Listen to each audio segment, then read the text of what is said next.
आज हम अपनी इस वीडियो में रावण के पुष्पक विमान की बात करेंगे और इससे जुड़े कई सारे रहस्यों से पर्दा उठाएंगे। सबसे पहले बात करते हैं पुष्पक विमान के निर्माता की। ये विमान किसने बनाया? ये विमान रावण के पास कैसे आया?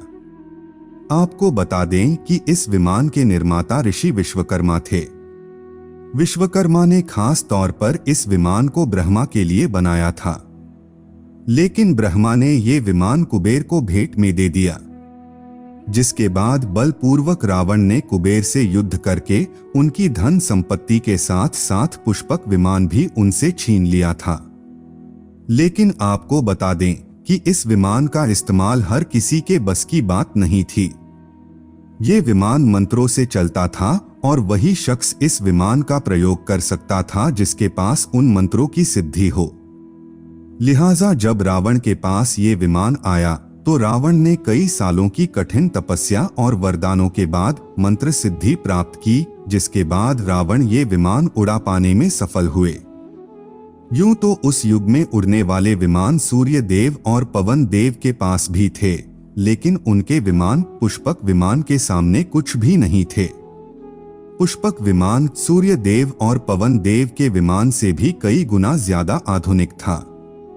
जानकारी दे दें कि पुष्पक विमान आज के विमानों से भी कई गुना ज्यादा आधुनिक था।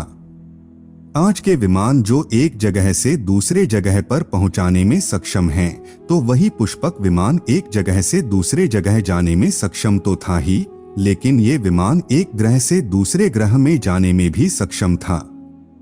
इस विमान की सबसे खास बात तो ये थी कि ये विमान अंदर बैठे लोगों के हिसाब से अपना आकार बदल सकता था।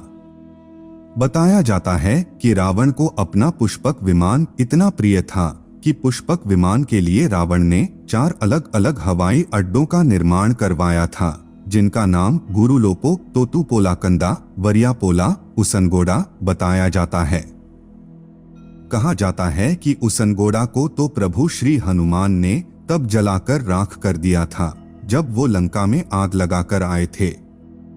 वापस पुष्पक विमान पर लौटे तो वाल्मीकि रामायण में भी पुष्पक विमान का जिक्र आता है।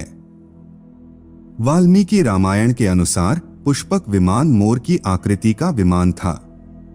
वाल्मीकि रामायण में ये बताया गया है कि यह विमान तकनीक ही नहीं, तेजी के मामले में भी किसी से कम नहीं था। ये विमान काफी तेज चल सकता था और चालक की इच्छा के अनुसार अपनी दिशा बदलने में भी सक्षम था।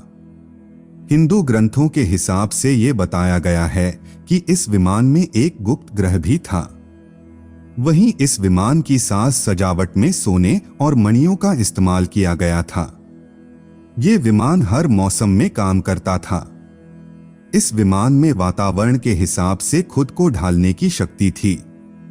वाल्मीकि रामायण में ये भी बताया गया है कि जब रावण पर विजय प्राप्त करके राम वापस अयोध्या लौट रहे थे, तब विभीषण ने ये विमान राम को तोहफे में दे दिया था और राम अयोध्या से विमान पर सीता, लक्ष्मण और हनुमान संग लौटे थे।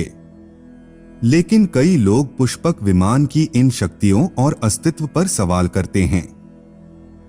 उन्हें बता दें कि न केवल ऋषि भारद्वाज के वैमानिक शास्त्र में उड़ने वाले विमानों का जिक्र है, बल्कि इसके साथ साथ ऋग्वेद में भी 200 से ज्यादा बार उड़ने वाले विमानों का उल्लेख किया गया है।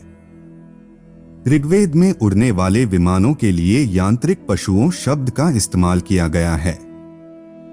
लेकिन दुखद बात तो ये है कि आज भी हम लोगों को वैदिक सभ्यता का ज्ञान ही नहीं है।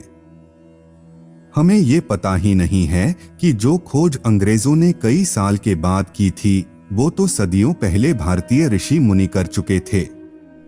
जी हाँ, भारत में कई ऐसी खोज हुई है जिसका हमें अंदाजा तक नहीं है, और वजह सिर्फ यही कि ना हमें अपने वेदों का ज्ञान है और ना ही पौराणिक काल के ऋषि मुनियों की ताकत का अंदाजा।